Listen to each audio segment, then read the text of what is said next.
सीमा हैदर के केस में चूंकि इसमें दूसरे मामलात भी शामिल हैं, तो हो सकता है कि तफ्तीश थोड़ी लंबी चले। सीमा हैदर केस के हवाले से पूछते हैं कि सीमा जब भारत इलीगल तरीके से दाखिल हुई थी तो उसके बाद क्या क्या कार्रवाई बनती थी, और सीमा को जो इतनी जल्दी बेल मिली क्यों, और कितने दिनों के अंदर फर्द जुर्म ऐद होनी चाहिए। तो पूछते हैं गूगल से। हेलो, मैं आपसे बात करना चाहता हूं सीमा हैदर केस के हवाले से। हिंदुस्तान में इलीगल तरीके से जैसा कि सीमा हैदर दाखिल हुई थी, उसके बाद उसको जमानत मिल गई, तो कितने समय में चार्जशीट पेश हो जानी चाहिए, हिंदुस्तान का संविधान क्या कहता है?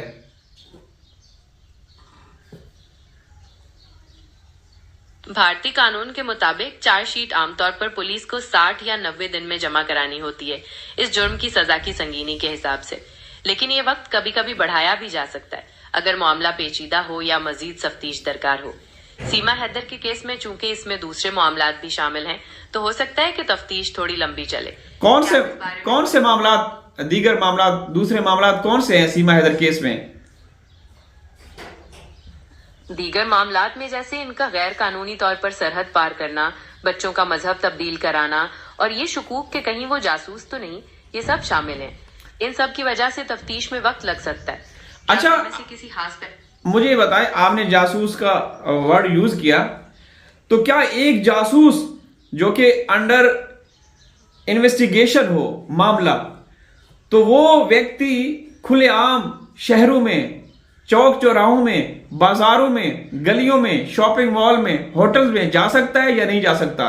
क्योंकि सीमा हैदर तो कर रही है, वो ना सिर्फ जाती है बल्कि वहां व्लॉग भी बनाती है। अगर कोई शख्स जासूसी के इल्जाम में जेर तफ्तीश हो तो आमतौर पर उस पर कड़ी नजर रखी जाती है और नकलो हरकत पर पाबंदियां भी हो सकती हैं। लेकिन ये सब मखसूस हालात और अदालत के अहकामात पर मुनहसर है। हो सकता है कि अभी तमाम सबूत मौजूद ना हो या अदालत ने ऐसी कोई पाबंदी ना लगाई हो। क्या आप इनकी किसी खास नकलो हरकत के बारे में फिक्रमंद हैं? नहीं, फिक्रमंद हम बिल्कुल सीमा के हवाले से नहीं। हम देखते हैं कि एक औरत जिसने हिंदुस्तान के कानून तोड़े। अच्छा, दूसरी बात मैं आपसे ये पूछना चाहता हूं कि सीमा हैदर जिस दिन भारत इसने एंट्री की थी, उसी दिन सीमा ने 2 सुरक्षा कर्मियों की नौकरियां खत्म करवा दी थी। हिंदुस्तान के मीडिया ने कवर किया था। तो क्या जो इसने, एक तो इसने इलीगल तरीके से एंट्री की, फिर सीमा की वजह से उनकी छुट्टियां हो गई, नौकरियां खत्म हो गई, तो ये भी क्राइम है? अगर वाकई ऐसा हुआ है तो गैर कानूनी दाखिले के साथ साथ इसके नतीजे में दूसरों की मुलाजमतें जाने का मामला भी काफी संजीदा है। भारतीय कानून के तहत कानून तोड़ने के हर अमल की अपनी सजा हो सकती है, और अगर उनकी वजह से किसी का नुकसान हुआ है तो ये जुर्म की संगीनी में इजाफा कर सकता है। क्या आपको इस वाकये के बारे में मजीद मालूमात है? नहीं, ये तो पूरी मीडिया ने, हिंदुस्तान के मीडिया ने कवर किया था कि सीमा के आते ही 2 सुरक्षा कर्मियों की नौकरियां खत्म हो गई नेपाल बॉर्डर पे। अच्छा, मुझे ये बताएं कि जो हमारे 4 बच्चे हैं पाकिस्तान के, जिनमें 3 बेटियां हैं गुलाम हैदर की और 1 बेटा है फरहान, उनकी जिंदगियां क्या खतरे में हैं? क्योंकि वहां कुछ लोग हैं जो कि पाकिस्तान, हिंदुस्तान को इस तनाजुर में देखते हैं कि पाकिस्तान एक दुश्मन देश है। तो वो कहते हैं कि ये सीमा भी दुश्मन देश से आई है और उसके बच्चे भी दुश्मन देश से आए हैं। तो क्या उनकी जिंदगियां महफूज है? वहां कुछ भी हो सकता है। बच्चों के केस में लोगों के जज्बात मिले जुले हो सकते हैं और कुछ लोग पाकिस्तान के बारे में मनफी सोच रख सकते हैं।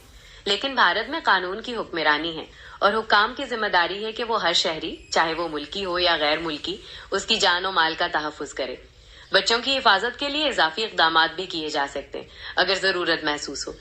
क्या आपको किसी खास खतरे का खदशा है? बिल्कुल। आप देखें, मैं जो मेरे नाजरीन है मैं उनसे बातचीत कर रहा हूं कि ये जो गूगल है ये मोहतात होकर जवाब देता है। अच्छा, मुझे ये बताइए कि बच्चे, जो हमारे 4 मासूम बच्चे हैं, वो किसी स्कूल में एडमिशन ले सकते हैं, वहां इनके साथ कुछ हो सकता है, और जो इनका जो हिंदू सनातन धर्म का एक गुरुकुल होता है, क्या वो वहां जा सकते हैं, पढ़ सकते हैं?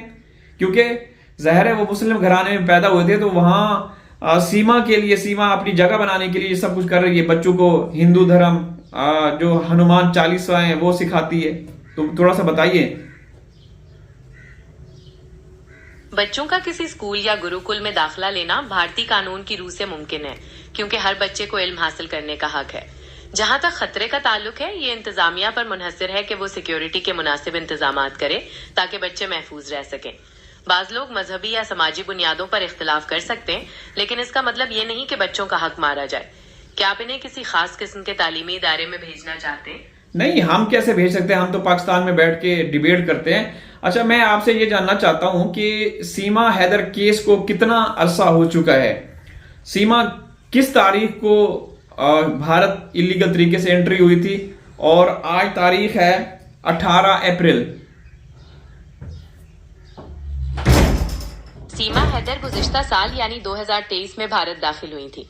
इत्तलात के मुताबिक वो 13 मई को नेपाल के रास्ते गैर कानूनी तौर पर भारत पहुंची थी। इस हिसाब से अब तक तकरीबन 1 साल से ज्यादा का वक्त गुजर चुका है।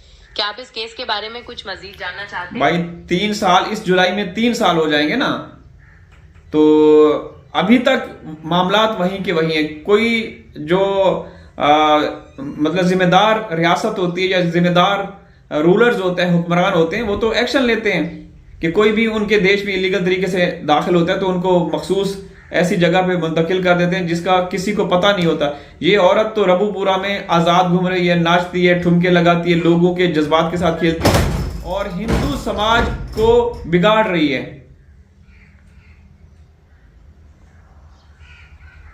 आपका मौकफ बिल्कुल वाज़ेह है कि आप इस केस में हुकूमती एक्शन पर मुतमईन नहीं है। मुख्तलिफ लोग इस मामले को मुख्तलिफ नजर से देखते हैं। कुछ लोग कानूनी पेचीदगियों की बात करते हैं, जबकि कुछ को सिक्योरिटी और मौशरती असरात की फिक्र ज्यादा है। क्या आप चाहते हैं कि इस मामले में कोई खास एक्शन लिया जाए? नहीं, सीमा के जो मुंह बोले भैया एपी सिंह वकील हैं, उसका तो निर्भया केस में भी उसको बहुत ज्यादा बदनामी हुई थी। वो इस मामले में जुड़े हुए हैं, तो हमें खतरा है कि एपी सिंह हमारे जो बच्चे हैं उनका गलत इस्तेमाल ना कर दे। आपकी तशवीश वकील के माजी के किरदार और बच्चों के मुमकिन इस्तेहसाल से मुतालिक है। ये समझा जा सकता है कि आप बच्चों की हिफाजत के बारे में फिक्रमंद हैं। क्या आप इस हवाले से किसी खास किस्म की कानूनी या समाजी मदद चाहते हैं? हिंदुस्तान में बच्चों के हवाले से तंजीमें हैं, जैसे NCPCR है, या शायद मैं गलत बोल रहा हूँ, और भी दीगर बहुत सारे ऐसी तंजीमें हैं जो बच्चों की हकूक के लिए काम करती हैं। लेकिन सीमा के बच्चों के हवाले से या जो हैदर के बच्चे हैं, इन हवाले से कभी ऐसा एक्शन नहीं लिया गया, ना देखा गया कि बच्चे सही हैं, सलामत है, उनकी कोई जो फिजिकल मुआयना है, उनके खाने पीने का कभी कोई हमें खबर नहीं आई।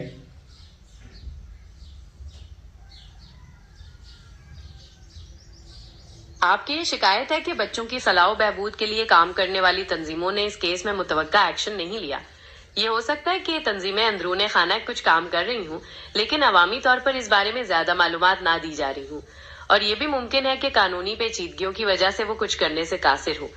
क्या आप किसी खास तंजीम के बारे में जानना चाहते हैं? नहीं, बिल्कुल भी नहीं, क्योंकि हमें पता है कि हैदर के जो बच्चे हैं उनके बारे में, क्योंकि हमारे पाकिस्तान में जो हैदर की लीगल टीम है उन्होंने NCPCR को भी लेटर लिखा, और भी बहुत सारी तंजीमें थी तो उनको भी लेटर लिखा, लेकिन कोई खातिर खा जवाब नहीं आया। वहां हिंदुस्तान के लोग कहते हैं कि भारत सरकार सीमा का इस्तेमाल कर रही है, उसको सपोर्ट कर रही है। आप क्या कहेंगे? ये बात तो सच है कि इस केस पर अवामी राय काफी तकसीम है और दोनों जानिब से तरह तरह के दावे किए जा रहे हैं। कुछ लोग समझते हैं कि भारत हुकूमत सीमा हैदर को सपोर्ट कर रही है, जबकि कुछ का मानना है कि मामला सिर्फ कानून पर अमल दरामद का है।